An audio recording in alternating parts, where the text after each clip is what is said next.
Pets Add Life, your guide to the latest in pet trends, products, and the joy of the human-animal bond, with Kristen Levine and Chris Bonifati, powered by the American Pet Products Association and Dog TV. Hey, Kristen. Hey, Chris. Good to see you. So, we've been doing this a while, and you know how I could tell? How? This is the last unique shirt I own to wear on the podcast. This is it. My wardrobe is dry. We've officially, I'm calling it the shirt threshold. We have surpassed the shirt threshold. So I apologize to all of our YouTube viewers. You're going to see some repeats. I just don't have it in the budget to get more shirts right now, nor the closet space. So I wish I could be that fashionista, bringing you a fresh look every time. But this is the last one. It's watermelons, and we're just going to have to move on. It's my favorite. It's actually my favorite shirt you've worn.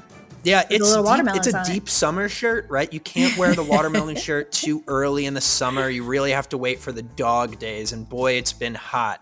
And speaking of hot, we got a hot episode for everybody. We've got some really awesome stuff, Kristen. Why don't you give them a little tease on what to expect? Yeah, sure. Well, in addition to what we always deliver, the 2 stories, 2 guests, 2 products, and 2 questions, both of our guests today are really fascinating. One, if you've ever thought about making your dog or your own pet a movie star, you definitely want to stick around. And then we had a super smart cookie guest that's coming on. I don't want to give anything away, but if you're a geek, if you're into technology and want to learn more about how it can benefit you and your pet's relationship, you definitely want to. And you guys will never guess which pets had pen pals. You'll never guess. Oh, yeah, that's right. So without further ado, let's go ahead and get into this episode of the PAL Podcast. Kristen and Chris present Storytime. So Chris, it is story time, and I feel like I always go first. So would you like to do the first story today? I will, but I feel like you always say you always go first, so I go first. But okay. I'll go first. Okay. It's okay. I have a fun story today, but it kind of goes into the theme of like all these fun therapy animals and where we've seen more therapy animals pop up and the interesting type of animals that are being used for therapy. So this was an article coming out of Newsweek, but it's really based off of a viral TikTok of this woman who was in the Portland International Airport. And we've seen a lot of therapy animals pop up in airports here or there, little petting dog areas. But I bet you have never seen llamas at the airport. That's right. Ooh. Llamas at the airport. They were brought in through an organization called the Mountain Peaks Therapy Llamas and Alpacas based out of Washington. And like, whoa, who would have thought? But yeah, they were walking these llamas around in the airport, around the places where flights were being canceled or delayed, and you could go interact with them. They were trained really well because in this minute-long clip I watched, they weren't really spitting that much. And, llamas and alpacas, that is something that they do. I would be spitting if my flight was canceled, I have to say. There we go. Yeah, that is actually their job. They walk up to all the rude counter workers and spit on them. But the TikTok is hilarious. The account for the llamas is Rojo the llama, and the account for the video is at Chan Willis 0. I'll throw those into the show notes so everybody can see the video. What makes the video even more hilarious is the reason this person was flying. They were going to a Harry Potter convention because they have a spot on Professor McGonagall impression.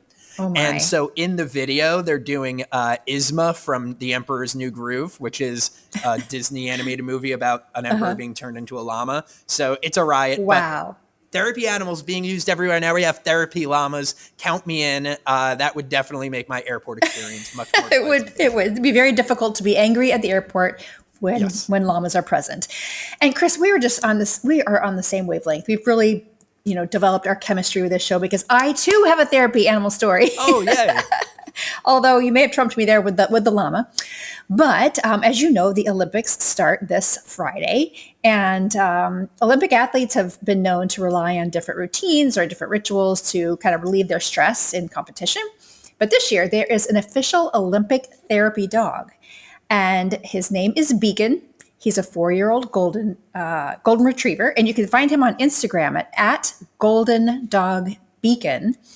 And let's see, he was attending the Olympic trials a couple of weeks ago, and he was just there for all the different competitions. And gymnast Suni Lee actually posted about him after she completed her balance beam routine, and she said, "Thank God Beacon was here. I couldn't have gotten through it." So Beacon is just really absorbing all of that, competitive stress for the athletes, and I'm assuming he's going to be at the actual Olympics too. So it sounds like he's a big help to the athletes. Somebody get that dog a gold medal. All right. If that Right? dog doesn't come home with hardware, I'm going to be, I already have enough reasons to be ticked off at the Olympic Committee. But if that dog doesn't come back home sporting some hardware, I'll riot. That's a gold medal effort if I've ever heard of one. That's right. Check him out on Instagram at Golden Dog Beacon. Beyond the Leash, exploring the untold stories of pet passion and professionalism. For our first guest, we're thrilled to welcome Colleen Wilson, the visionary founder of Pets on Cue. Colleen's journey began in 2014 when she adopted a deaf puppy named Charlie, who had been returned to the pound multiple times. Through dedication and love, Colleen trained Charlie in American Sign Language, transforming him into a successful therapy dog, influencer, and actor. Recognizing a gap in the entertainment industry for animal talent, Colleen founded Pets on Cue to connect vetted animal talent with opportunities in marketing, entertainment, and beyond. So I am pleased to welcome an actual superstar, the agent to all those star pets that we see on our TVs and smartphones. Welcome, Colleen Wilson, to the podcast. Thank you so much. I'm Hey, sorry to take Colleen. a second away. My Roomba came into my room and was about to wake up my dog. Does a Roomba count as a pet? We call him Sharky. So Yeah. he's a shark. He has a name. We call him Sharky. Yeah. So But we're going my- to say yes. For our purposes, yes. Yeah. Yeah. We'll say that. I have a few. We got my goldfish and snail and my dog. They're all in the room. So Oh, good. So Colleen, tell us about the whole journey of starting Pets on Cue and how Charlie played a role in that. yeah, honestly, he played the biggest role in all of it. I was working in finance in Manhattan. And I pulled him from a pound. And I had another dog before, and he was super aggressive. And I kind of converted him to be a nicer dog. And then I got this deaf puppy who was insane. They actually recommended him for euthanasia, the last owners, and he was crazy. So kind of over 6 months, then he became a therapy dog. He became, a lot of training, a lot of teaching him sign. And it kind of took notice because someone from, I believe it was BuzzFeed, saw me yelling at him in sign language to stop humping. Stop humping another dog. And the reason they were there was like J-Lo's dog. And I'm yelling at my dog in sign language to stop humping J-Lo's dog. And it just is like, my life is chaos. It's crazy. So that's how it all got started. And then they did a story on him because he was deaf, and he started to grow a following. I saw other people doing it, and I was like, okay. There's a marketing thing here because brands are calling me to promote their product. And I kind of saw this was almost 10 years ago. We're coming up on our 10-year anniversary. Wow. And was training dogs and cats to work in production as well. So kind of merged my two loves together of business and that. And yeah, that's how it all got started. It's a long-winded way to say it, but yeah. No, that's a great story. And the whole, Yes. I'd love to see, what does it look like? Show us what it looks like for those listeners that are also watching us on YouTube. What does it look like to yell at your dog in sign language to stop humping? A lot of like, stop. Okay. Stop humping it. And it's like, well, I also do like no biting. So like stop biting, stop. And he was a puppy, like, and he was chaos. Like he's a Dalmatian. If anyone knows anything about Dalmatians, he's like on the hyperactive side for a Dalmatian living in New York City. Boy. He needed 4 hours of dog park exercise every day. He was insane. But he's 11 now. He's 10, 11 now. I don't know how old he is, but he's sleeping and chill now. So it took a lot of training, but he got there. And then he went from that to like booking a shoot with GQ magazine. I'm like, what is my life? It's, yeah. But you managed to connect those crazy dots. Yeah. And did like And with deaf dogs specifically, like they're great on set because they can't hear anything and all the loud noises don't bother them. So people are like, oh, they won't be good. And I'm like, no, they're better than, because the dropping of a boom doesn't bother them. So that's kind of how I fell into it. And I just kind of fell in love with making the industry better and using animals that want to be there. And yeah. So Colleen, let's say I've got a pet at home that I think would be perfect for the movies. What are some advice, some do's and don'ts? What traits should I be really trying to bring out in my pet? Which traits should I be trying to suppress through some training? What makes a good superstar pet? That's a great question. When we take on animals to do set work, first we want to make sure they're healthy. So like if your animal isn't healthy, we can't put them on set. That they want to be there and they're temperamented to be there. Because there's, do you have a cat or dog?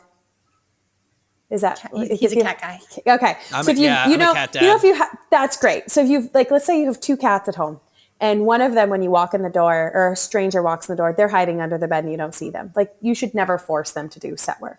Like let them live their life and let them be comfortable. It's the cat that it's like, hey guys, look how beautiful I am, and like look at me. That's the one that we want to work with and that we want to bring that out. Cats get booked because there aren't that many people that train their cats. So if you have a really great cat that loves that and getting a cat into therapy work is a great way to transition into this. So having them certified as a therapy animal, there's plenty of organizations that do it and go out and get them exposure through meeting new people and in weird environments like hospitals, and see if they like that first is where I would, because a lot of people will force their animals to do it. And we're trying to avoid that now, trying to make it better. So going into that first, if you have a therapy approved animal or if you have a dog that has CGC or CGCA on our marketplace, the animal list, you can instantly be temperament approved to do set work. And then someone can come in and evaluate them and the tricks that they know and move them up to an animal actor and advanced and elite. But that's the best way to get into it, because if you have a therapy certificate or a CGC, CGCA, you can get temperament approved to be able to do set work. So that's the best way. And then posting them on the animal list so people like us can find them. Yeah. So do you have a favorite campaign or success story that you could share with us? Oh, none that I can share. NDA, but yes, I do. Yes, I do. My favorite artist we've worked with and is many of people's favorite artist right now. Oh, cool. We have worked with that. I'm pretty sure you can pick up on who that is, but we've worked with that person on a few things, and I'm a fan too. They are so nice, and you have the coolest job ever.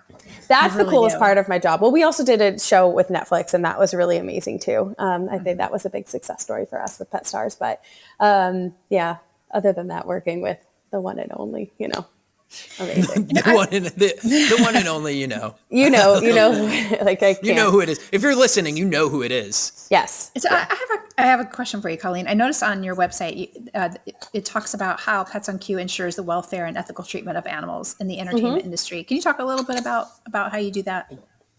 Well, starting before they go on set and making sure they're temperament approved and healthy and willing to be there. I think being able to evaluate an animal's behavior before they even go on set is so important, because when you're there can be, on a big shoot that we've done, there have been 1,000 people there. Like on a big TV show and movie, like there are hundreds, if not thousands of people there, all like making sure an animal performs. And it's really high pressure for the wrangler and high pressure for the animal.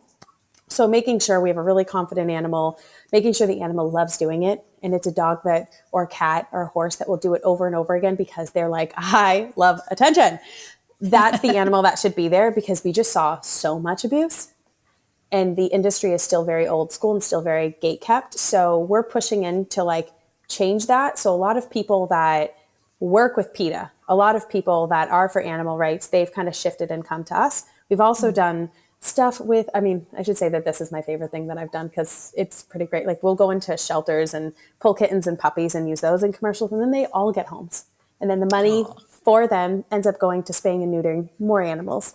So that's my feel good part of my job, which is great. That's great. That's awesome. I love it when a cute animal gets adopted because they were just being so cute. Yes, But you exactly. talked a bit about the industry changing and evolving a bit. Let's look forward like the next few years with animals taking over social media.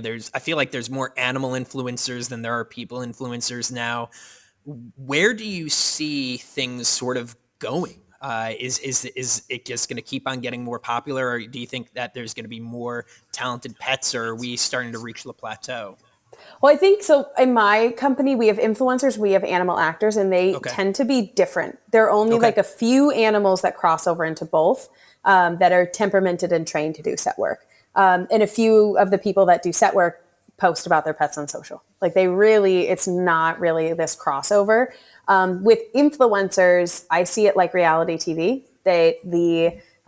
We've followed that trajectory with reality TV. Like it's not going anywhere. Reality TV is going to be around. However, it's very diluted, and the valuation of those influencers has gone down significantly. So the want and need to do it has gone down. Do some influencers still make a lot of money? Yes, of course they do. But it's just changed a lot. On the animal actor side, I think with the push to the safety of animal push that has been happening for a while, I think that it's going to open up more opportunities for regular people to have their animals in stuff and to train their animals to do stuff. I mean, but like I'm biased because that's what we're trying to do. Like we're trying to make it more accessible for new wranglers to come in, for new animal actors to come in, because we know how some of the animals in the industry are still treated. And we're trying to make sure that those people are not hired. And just, and giving people the education on how to train their animals to do it, and wranglers on bringing those animals on set and making sure they're safe. We have safety protocols. I could talk for hours about safety on set. Like that's my bread and butter. Like I love it. I love that stuff. I'm not going to make you talk about it for hours, but it's good boring. to know that there's somebody out there who could do it, because that's the person I want in charge, which is great. Yeah. Well, I appreciate that. Colleen, you were just talking about wranglers. Are wranglers specially trained? I assume these are the handlers for the pets on set? Yeah. Okay. Yeah. So for me, a wrangler was a very old school term that kind of came out and trainers came in. But on set, if you're a wrangler that's a certified wrangler to work on production, I think you are a handler, you are a trainer, and you're a behavioralist. So you have all three of those things, and you're able to work with a variety of animals. Like I've worked with from horses, cows, rodents, snakes, dogs, cats on set. Like I've done all of it. We just don't do exotics because I think they should be in the wild. But yeah, we did get a request for a lion and tiger yesterday, which is crazy, but that's just what happens. Somebody call up what was the Tiger King? Definitely not. But definitely not. I know aren't like all of them in jail now? Isn't that I think so. how that story ended? Yeah. I feel like they should all be in jail. Yeah. They all should be in jail. We'll say that. They all should be in jail. They all should be in jail. Yeah. Is there a particular type of animal that is in demand that you don't have enough on your list? Cats. Cats. Okay. Yeah, you mentioned that earlier. So cat. It's like the cat influencers we have enough of. Like, I mean, not that we don't have enough of. We can continue to grow our cat influencer roster. But there are so many really well-trained dogs that are exposed and socialized properly. There aren't as many socialized cats, but I've definitely seen a trend of people getting purebred cats now. And they're spending a lot of time training those cats. Like people that train dogs are like, ooh, let's do a challenge and train a cat. I actually love working with cats, and I'm severely allergic, but I love training cats. I think they're so fun, and you have to earn their respect. And the way I train them is like, I'm having them think they're tricking me into giving them a treat by doing something that I'm asking them to do. It's completely different. Dogs, it's like, hey, sit. Yes, now you get a treat. Good job. Cats like, I know you shouldn't sit because that's it. You don't need to sit. And oh, you did. Here's a treat. Like they're so different, but I love it. It's reverse psychology on cats. Yes. Yeah, you have to negotiate with a cat. Yes. You have to negotiate. A dog, it's cause and effect. A cat, it's like the Treaty of Versailles. You got to get everybody at the table. You really have to lay out what the deal is going to be. But listen, if you ever need a 20-year-old deaf tabby mackerel who could sleep through construction. Oh yeah, I love deafies. That's my thing. Well, it's hilarious because she's old. She sleeps all day, but she'll sleep through everything because she can't hear. So she'll sleep through everything. So if you ever need a cat that's going to sleep 16 hours in a row, wake up for 2 meals, I've got you. That's your cat. I actually Tiger. I did a job very recently with this cat, and I had to tell the owner by the end of the shoot, and I'm like, oh, how long has your cat been deaf? They're like, she's not deaf. I'm like, oh, yeah, she is. Sorry to tell you. And they're like, oh my God, she had an ear infection when she was 1. And I was like, oh my God, you didn't know your cat was deaf for their entire life. That's so crazy. But like, it's so hard to even tell. There's so many deaf animals and people don't even know. It's tough to tell because so common. Other senses are just so good. So good. They're just so brilliant. Good. Yeah. But like the sweetest cat, the best cat ever, who's amazing. Yeah. That's great. That's great. So Colleen, let's say we're coming up at the end of time here. So let's say I'm convinced, I'm 100% convinced that my dog, cat, snake, tiger has what it takes. No tigers. Where can I go? No tigers, yeah. No real tigers. Please, if you have a tiger at home, go to jail. Go straight to jail. Just go straight to jail. That's so funny. You would want to log into the animal list and list your animal for hire. So that would be kind of the first step to take. And it's so funny. I have someone that just posted their dog and they color him to look like a tiger. God. It's the funniest thing. Yeah. That's movie magic right there. Movie magic. Special effects. You don't use a tiger. You use use a Doberman painted like a tiger. Exactly. Yeah. It's the same thing. I swear. It roars. It's the same thing. They'll fix it in post. Yeah. It'll do the puffs too, you know? Yeah, exactly.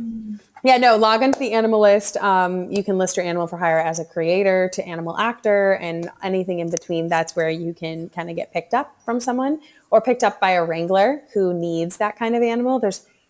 Every day I get calls and I'm like, I need a dog that can bite someone for next week. And I need to find 6 different breeds to present to them and have them make their final selection of the angriest looking dog for this TV show that's new. I go to the animal list to find them. And then call them and do my work there. So that would be the place to start. Yeah. There we go. Well, Colleen, thank you so much for joining us. This was a lot of fun. Thanks for having me. Until next time. Thank you so much, Colleen. We'll see you on set, Colleen. Okay, cool. Talk to you guys soon.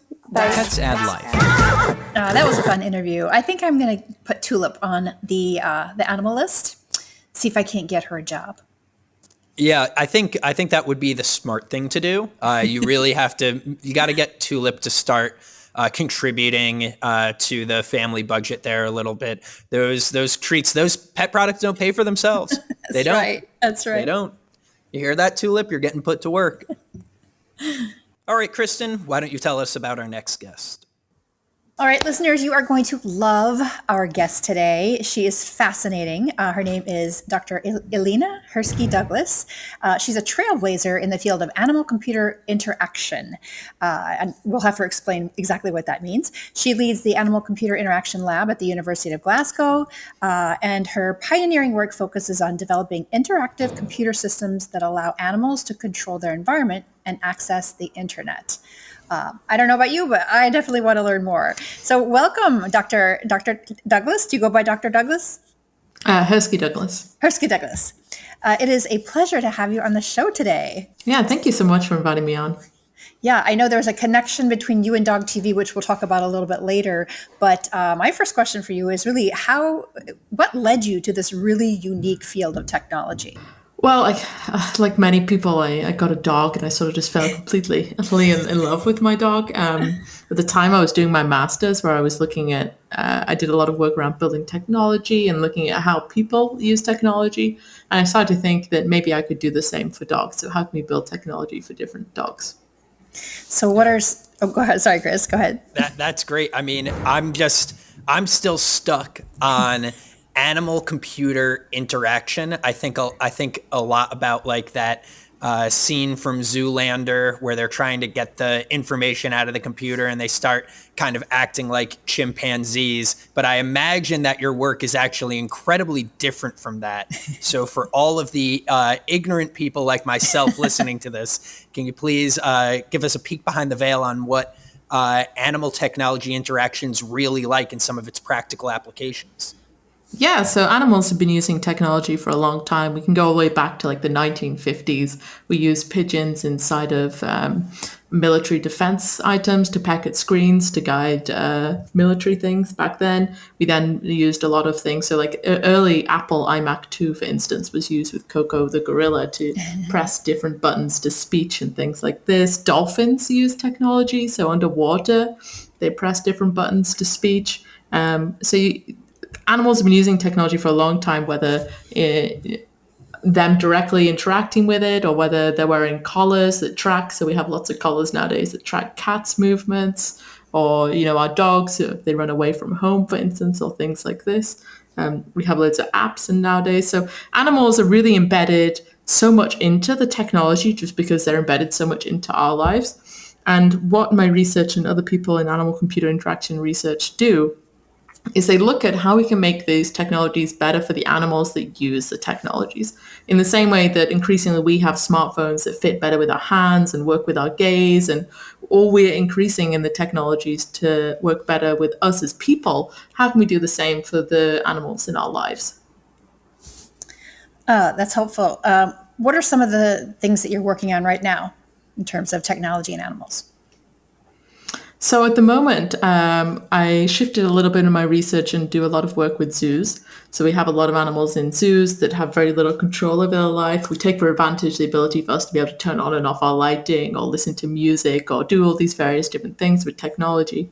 And so I'm looking a lot at how we can support animals in zoo environments, controlling their home environment. How we can support animals as individuals. So for instance, we don't want to just blast music into our whole house. Maybe one of us wants to listen to one type of music and the other one wants to listen to another. So how do we support them as individuals controlling technology? And how do we make technology interfaces better for them? So not all animals have the same hands as us. Some prefer licking things. So with a lot of my work with parrots involves how do we make lickable interfaces? Same with giraffes, they use their tongues, so, pulling down leaves off trees, and how do we make technology that works with this tongue licking behaviors? So you get into all these sort of crazy, lovely questions. That is absolutely hilarious. A lickable interface is not exactly what I thought I'd be waking up to discuss today. But we see a lot in the pet space. We see some more interactive pet technology coming out. There's those feeders that can be activated by pets interacting with them. There's a lot of like puzzle toys and things like that sort of stimulate those natural instincts in our pets. What are some ways that we could marry this cutting edge technology in the zoos and bring it over to our more domesticated animal friends? Yeah, well, I mean, we're increasingly getting, you're right, loads of technology for our pets. We get a lot of technology coming in healthcare sectors. So how do we recognize health of our animals more effectively? This is like the number one thing most people want, is to be able to know if your pet's in pain, is your pet doing well?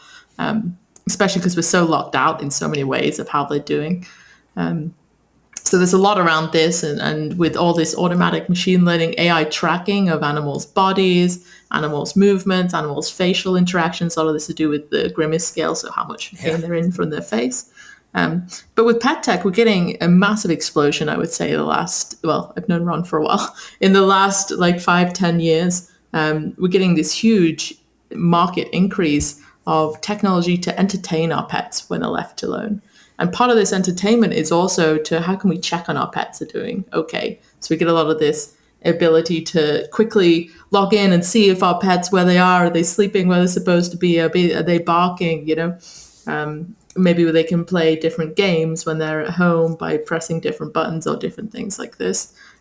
So I would say in zoos and in pets, we're getting technology in both of these sectors just in a very different way, because the technology for zoos is really designed a lot of time to look at how can they control their environment. As pet tech is really looking at how do we, as people, check on our pets and make sure our pets are cognitively stimulated and entertained and that they're where they're supposed to be.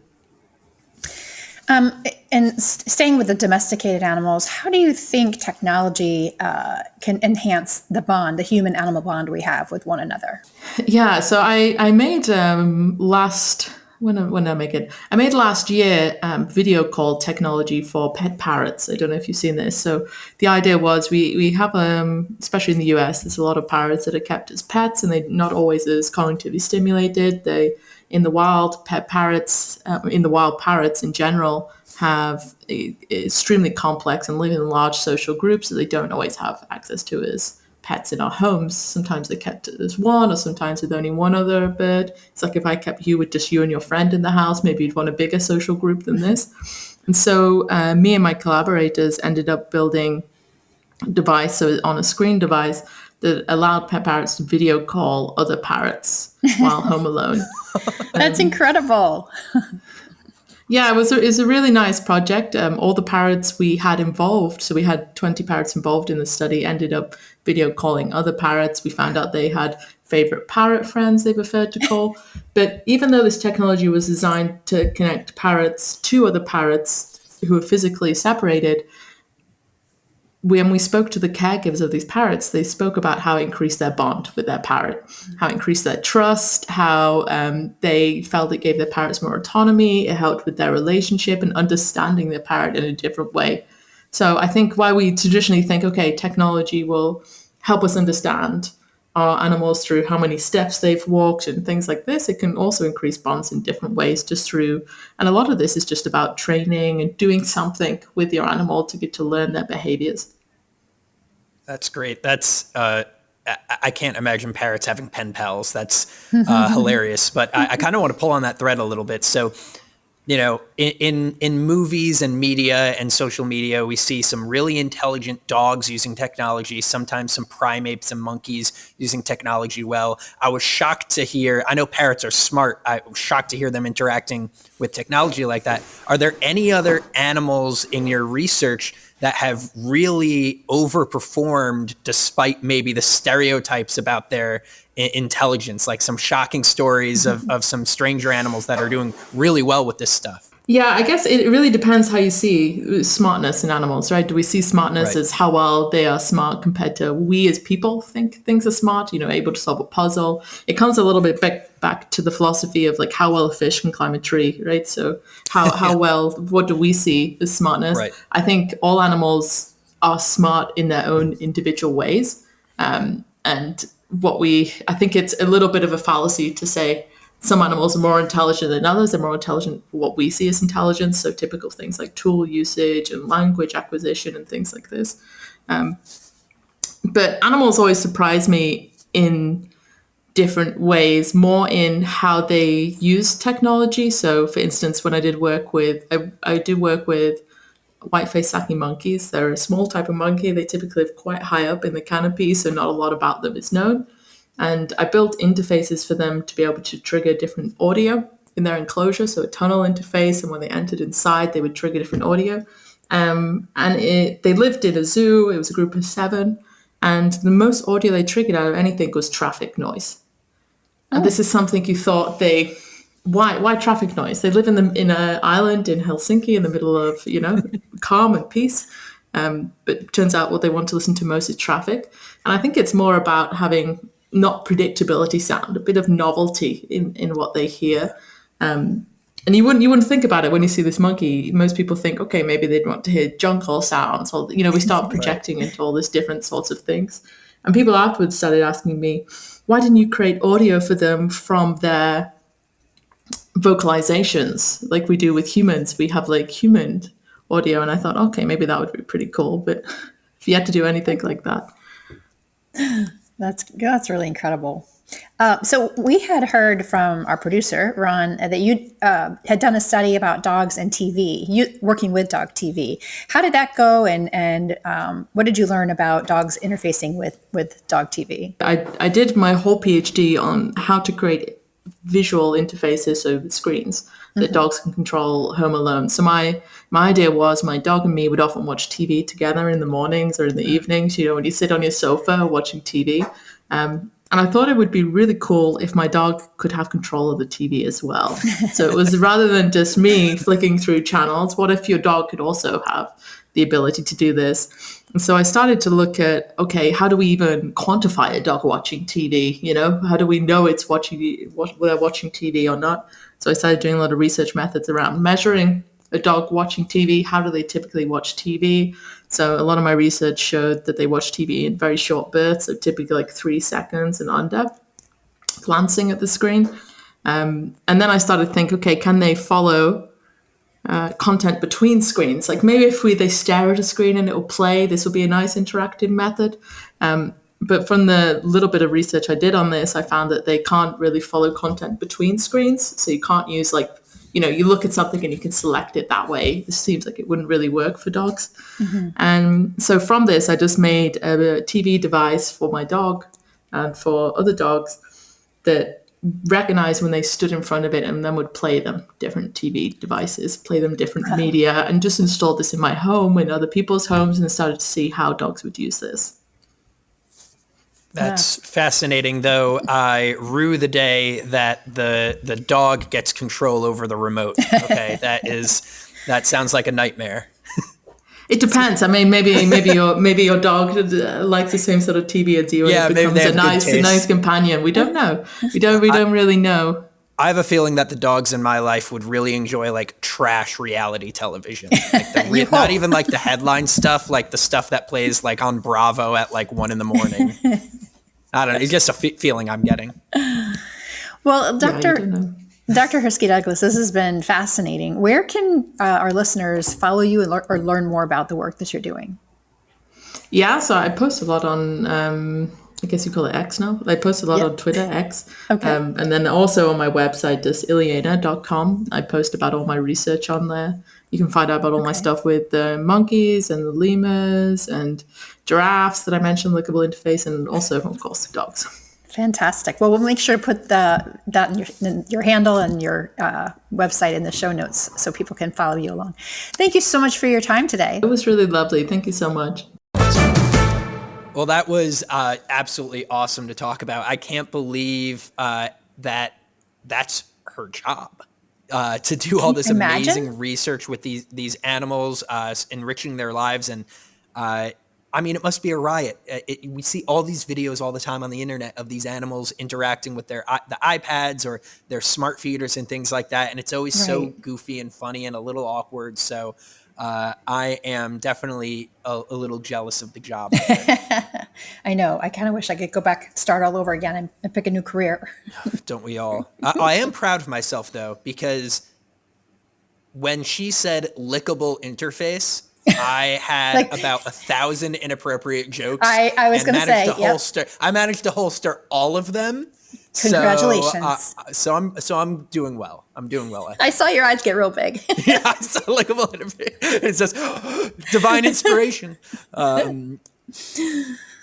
So I believe now we get to move on to our product of the week. All right. I've got a fun one. It's called Bake a Bone. It is this cute little like waffle maker that you can bake dog biscuits in. And I thought, with it being summertime, and kids are home, you're looking for activities for the kids to do. Maybe it's a rainy day. This Bake a Bone, and I found it on Amazon. I'm sure you can find it other places. There's actually a lot of companies that make this type of thing.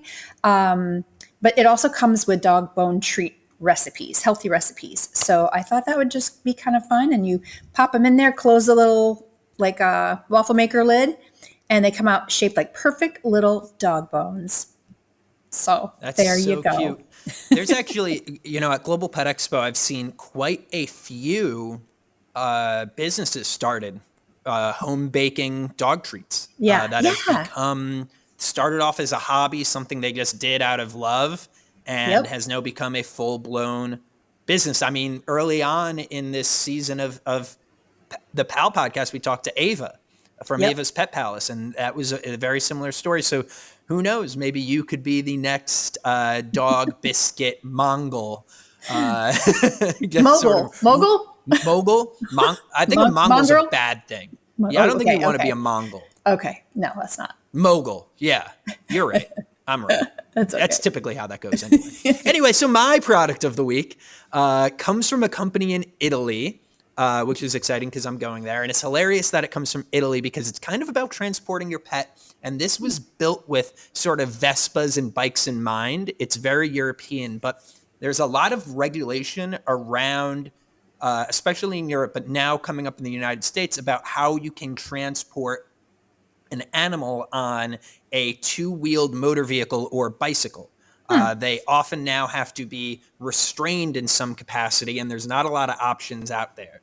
So this is a product called Pet on Wheels, or POW for short, and it's essentially a specialized carrier for a small dog. I think they recommend up to a certain number of kilograms, but imagine a basket on the back of a bike. So it's not for your pit bulls, it's more for your Chihuahua mixes. But it's so cute. It bolts right onto the back of the bike on any sort of bracket. It looks like a giant, it looks like a litter box kind of. Yeah, on the back it does of a look bike. like a litter box with a little head that they could pop out. And inside there is a sort of like a fastener, like a leash style fastener and harness.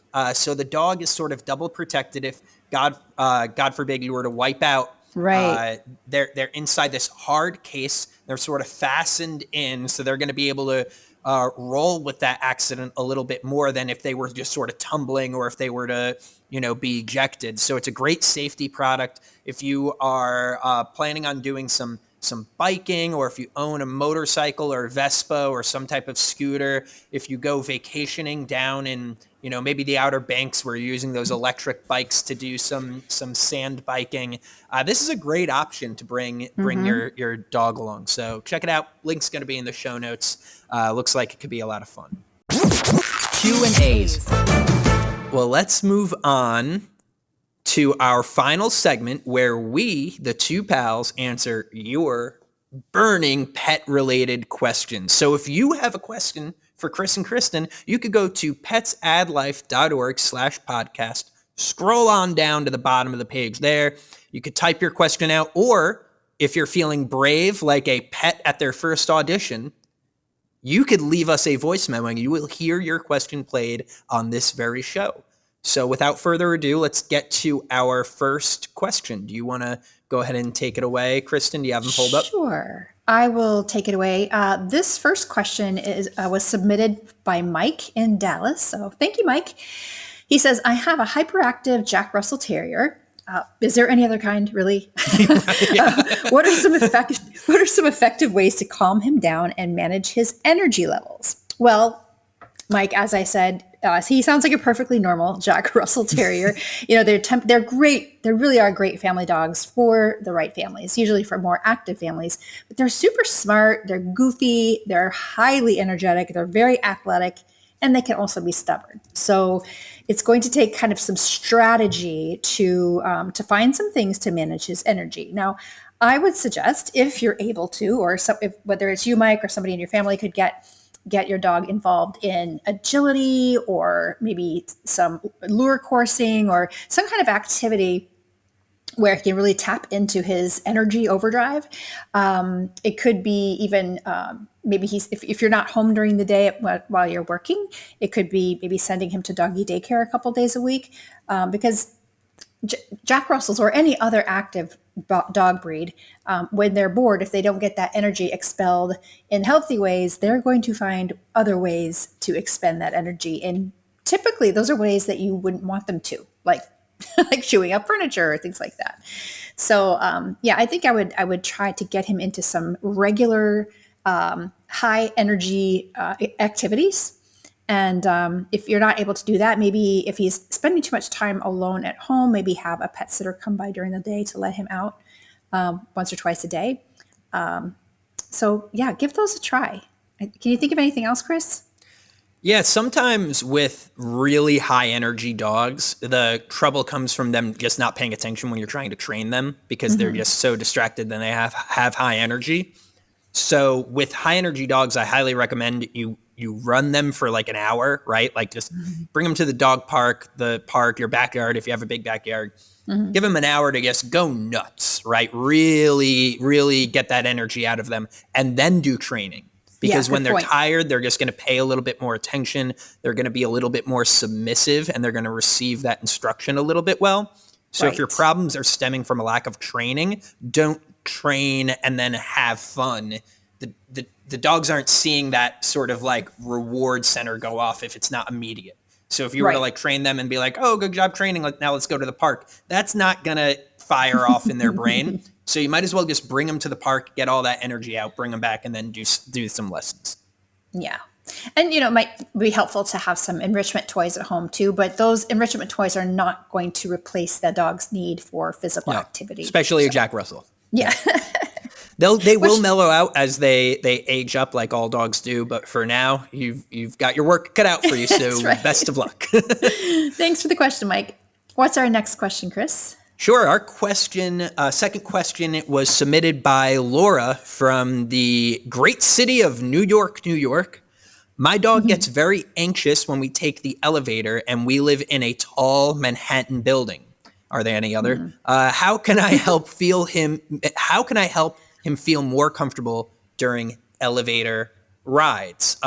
This is a great question. The elevator could be like a very precarious place for a dog to be in. Especially, bigger dogs might get a little territorial, being claustrophobic. Smaller dogs just might be anxious and scared. So it's just like any other behavior that you have to train a dog for. It's all about immediate reward. When you're waiting for the elevator, you tell them to sit, you give them a treat. You get into the elevator, you tell them to sit, you give them a treat. You make sure they try and stay calm, maybe give them like their heel or stay command, and then they get a treat. And then when you exit the elevator and everything went well, they get a treat. And that sounds like a lot of treats, but if you see some of the most high-end dog trainers in action, these dogs are getting a lot of treats out of the deal. When that behavior is being reinforced, dogs have short memories. If you were to do the whole elevator thing and then just give them one treat at the end, they're not going to remember what they did at the beginning to earn that treat. So you should be rewarding good behavior immediately in the moment. If the dog is waiting for the elevator patiently, that's a treat. If the dog gets into the elevator and immediately sits, that's another treat. And that's going to trigger their brain to be like, oh, this is how I'm supposed to behave. And guess what? Food is a great motivator for dogs. Food overrides anxiety and stress and being scared. The elevator ride's typically short, so it's not like a big car ride where you're really going to have to fundamentally change the dog's attitude. You just sort of have to get them through it. And eventually they're going to associate elevator time with fun things like going for walks, Treats. being able to use the bathroom, go to the park, and get treats. Exactly. I don't know if you have any experience, Kristen, with elevators and dogs. I've never had an elevator before, so. My Tulip doesn't mind elevators. She doesn't have any problem with them. But our previous dog, Chili, he was anxious about getting on elevators, and we did kind of what you were talking about. It wasn't frequent that we were on elevators, so it was just when we were traveling and maybe staying in a hotel or something. And he was not too terribly afraid, and he got over that with the treats.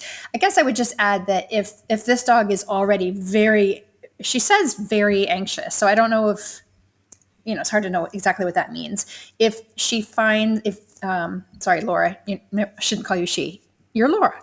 Laura, if you're still having trouble or your dog is kind of past that point of where he won't even pay attention to the treats, I would definitely enlist a certified dog trainer, preferably one that has a behavior consultant canine knowledge. I think it's called the CBCCKA certification. This is a dog trainer that has a lot of special expertise in behavior, because you're going to need to, as Chris was saying, kind of change the meaning of the elevator for your dog to be something positive and happy. So hopefully you're not, there yet, but I would say that's kind of a backup plan if you find that it's a little overwhelming for you to manage. There we go. Well, thank you, Mike and Laura, for the questions. So, Kristen, I have good news and bad news. The bad news is it's the end of our show. The good news is we'll be right back here next Tuesday for another episode. Like it or so not. in the meantime, like always, so in the meantime, hold on to your butts. If you have an all-star pet, we want to hear about it. Jump into the comments. Tell us all about your pet. That would make an excellent movie star. If you have a funny video of your animal interacting with some technology like the doctor was researching, go ahead and let's see that. Let's see them in the Yeah. comments. Let's tag us in your funny videos. We'd love to maybe even share some of them on our channel. So be sure to send those over. We can't wait for our next episode. I think it's going to be the best one yet, even though this one was quite fun. Yeah, I thought this was going to be the best one, and it was the best so far. It was the best. So The best so far until next time. So we'll see you right here next Tuesday, folks. Bye-bye. Pets add life.